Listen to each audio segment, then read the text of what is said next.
I've been involved with like 4 miscarriages, you know what I mean, in my life. So I just want people to respect that and say, you know, okay, do you have children? Yes or no, and then leave it at that.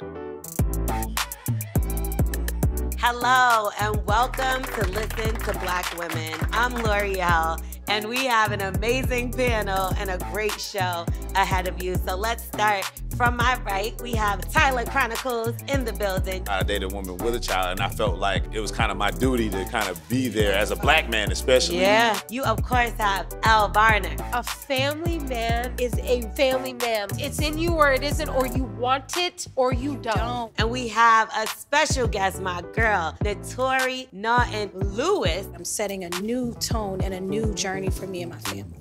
And then we have Mouse Jones.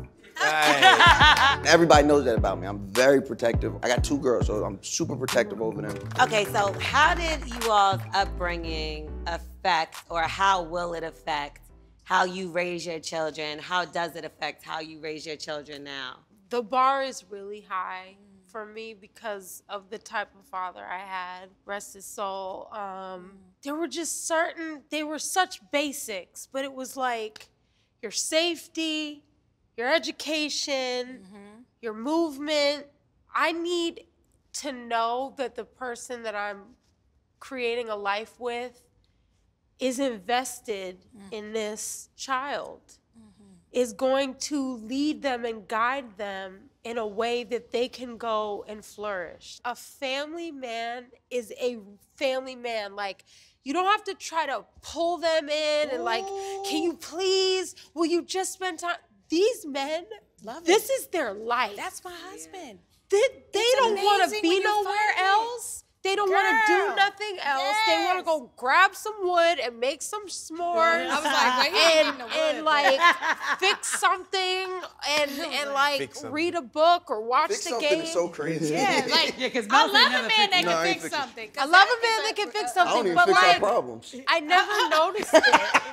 He's broken.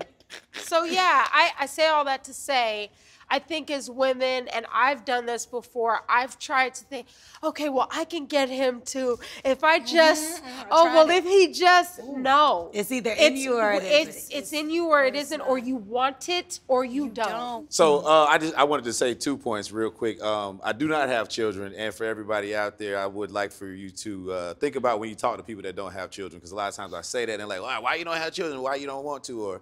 Or I've been involved with like 4 miscarriages, you know what I mean, in my life. So I just want people to respect that and say, you know, okay, do you have children? Yes or no, and then leave it at that. Don't be so nosy. Yeah. The second part. Which, I'm sorry not to cut you off, but we never really think about the man when we think about the miscarriages and stuff like, and that you hurt just as equally, just as bad. Yeah, they're obviously more connected with it, but it does. Like every time I talk to somebody, and they're like, "Do you have kids?" I'm like, "Nah, why you don't have kids?" It immediately my mind goes to that. You know what I mean? I obviously don't say it right there. I don't want to make them feel bad. No, that's an amazing point make them feel to make. bad. I should, huh? Yeah, lean into it. Yeah, you really should. But how I was raised by my mother, single parent household, and it's probably the reason today that I have a black manager, a black agent. I work for the black female agent, black woman agent, black woman manager region. I work for these black women producers. Like, that's always been what show love. Give it up for them, because they've been P.O.P. hold it down, okay? I feel like that's what I've been leaning towards, and why I always felt like, I stayed kind of single throughout most of my life, because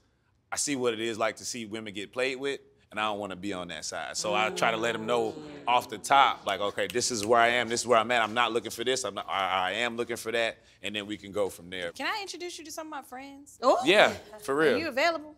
I mean, no, I have I'm serious. I'm single to I ask have you, like great, amazing female friends that always, some of the No, not you, Mouse. Yeah, Mouse, you We ruined said that someone earlier. amazing. Sorry. I'm not saying. I go to church. We didn't talk about I didn't say that. Don't let the devil get to you. But you just said you had enough women, so she was like, she don't I'm need it. just No, he want the one. There's You don't got no friends that ain't got no There's kids? some quality. Yes, I do actually. But the mindset that this brother just articulated, I respect it. A lot of women respect the truth more than I think men are willing to. Exactly. Did I not say that? Yes. What you point at me for? But he just literally said like he respects women enough to let them choose how they want to proceed. I'm not gonna lie to you. I'm not gonna paint this crazy picture that's literally not real. Right. For me to get what I want from you.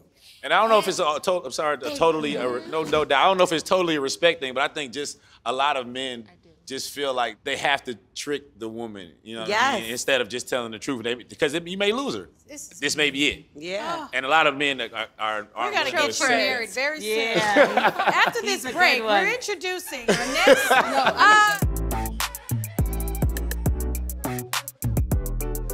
First off, that is exactly how I feel. What y'all were talking about reminded me of why I chose to get married. Like, that is what made me fall in love and have hope again. I had lost a little bit of faith that I could have a child and be wanted. I actually felt like how Mouse was saying, like, I'm used goods. Nobody's gonna want me because I felt. I know he was I'm just saying this. Saying her I never feelings. said that. I never said. You like insinuated You said that you like don't want to date women a with woman kids. with kids was not good enough. This is the difference between men and women right here. I don't date women that have kids. If you a good mother, how you gonna focus on me? You got this kid. I was a great mother, and I met my husband when my daughter was 2. I said I have a preference. We literally mean what we said. Can I finish my You insinuated. Yes. I was just saying, I just saying, I never had that. And then seeing my parents, to the point of your question, my parents have been married for 52 years, right? Wow. So shout out to the Nortons. Woo, black love. Black love for real. And my grandparents were married before they passed away for 65 years. So it's amazing. And when that does play into the psyche as a parent and as a wife and as a mother. I thought about, okay, if my parents can do it and they've been together and the way they raised me, super traditional, super like just a good, wholesome 2-parent household, Right. I thought, and I still wanted and do have now in my amazing husband, shout out husband, hey. Hey. And we have a baby that is his first child, and I had a child from previous relationship. Look at his face. But the way that we parent is absolutely influenced by how we were parented. The way that we even approach love and relationships has a lot to do with what we saw in, like he was saying, his girls may see, like, I get a lot of bitches. I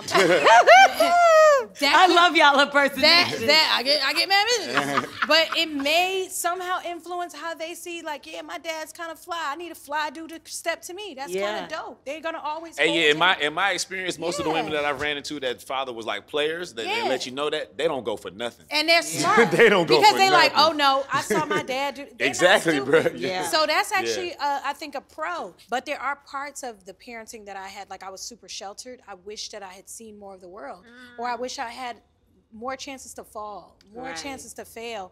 You know, my good friend Pinky Cole has a book, I Hope You Fail. Pinky. And I love Pinky. And I thought about, like, I didn't fail a lot. I failed my driving test when I was 16, and I literally broke down, cried, because I had never failed anything in my life. Wow. And failing was the thing I needed to do. And when my relationship failed, I really broke down. So if you think about it, failure and messing up, and your parents need to allow you to do that so that you can figure out, okay, how do I pick up the pieces? And that's now, you know, what I discovered in life, and now with my husband and new baby and my daughter. It's like, thank God that I had the parents I had and the example, but I also thank God that I'm setting a new and, you know, a new tone and a new journey for me and my family. And real quick on the opposite, on the opposite side of that, me seeing my mom kind of come up by herself and being fine and doing things, I feel like I'm fine by myself as well. The same way you saw the relationships in your household, I've been seeing like I can do this alone. I'll be fine. That's funny that you say that, because I feel almost the opposite way. I know I can do it by myself, but I don't want to. And see, I know my mother, she's good because she has like us. She has her kids, right? And she's not missing or lacking anything. She's happy the way she is single. But I don't want to be like that. Yeah. And when I look at that, I'm like, damn, yo, like I couldn't imagine. Well, maybe it's also because I don't have kids. Because you're probably never really lonely as long as you have like your kids. Yeah. But I would think like being older and not having somebody to share my life with, I But think even, that you can be lonely that's even lonely. with children. Yeah, but at least you have someone. If I Yeah. don't have any kids, Yeah, who the yeah, hell am yeah. I gonna have? Yeah, you like, be talking to no, yourself. you know what I mean? Like That's interesting. that, and I looked at that and I'm like, well, okay. And I told her that before. I'm like, you have us. And I'm like, I really don't have anyone. And she's like, well, you have us. And I'm like, no. Y'all don't count. Yeah. Like, I need my own, need my your own own. family. 100%. And sometimes when they take so much of me, I'm like, I got to focus on what I'm going to do with my family. Y'all are taking a lot out of me. But that's, y'all, all my sisters have their family. They have their kids already. And whether their relationships worked or not, or their marriages worked or not, I look at it like at least you have your kids. So in a biblical sense, y'all. My kids will be last. Now, overall question, should you get married first and have your children and do it like in the traditional way? Or do we feel as a group that it really doesn't matter? You can just go with the flow of life and just Right, because I where- hear guys Because I wonder say they want their kids first, and then they're gonna marry their kids. Yeah, some people mother. actually intend to do it kind of The flip. other way. So I'm just curious. My thing is, in the biblical sense, God laughs at all that. Yeah. God laughs at everything. Yeah, I'm gonna do it this way. Oh, I'm gonna have it this way. Yeah, It's God his was way. like, hi, yeah, all right. Yeah. We'll see about that. So Yeah. that's how I feel. That's good. What do you think? Marriage first, kids, traditional? I would like to have marriage first and then kids. Do you think it's because it's what we were taught? Yeah, for sure. This Yeah. is to your It's all question. socialized. What do you Well, think, no, Vanessa? because What do if you you're think? if we're making that commitment to each other to be married, Like the and we're covenant. off the market, everything is, and we're doing this, then I feel more comfortable bringing a child into the world with someone who's already committed to me, and I've committed to them. All right, y'all. So that was a great conversation, a got heavy deep. one. It got deep. I had to hold you back from swinging our mouth. Anyone else out there heard anything I said and heard the opposite? Okay, just if y'all want to address it, just let me know. Make some noise for yourselves. Yeah. Lovely studio audience. This was fun. Yes, that's Listen to Black Women. Make sure you check out this episode and more at MadameNoire.com.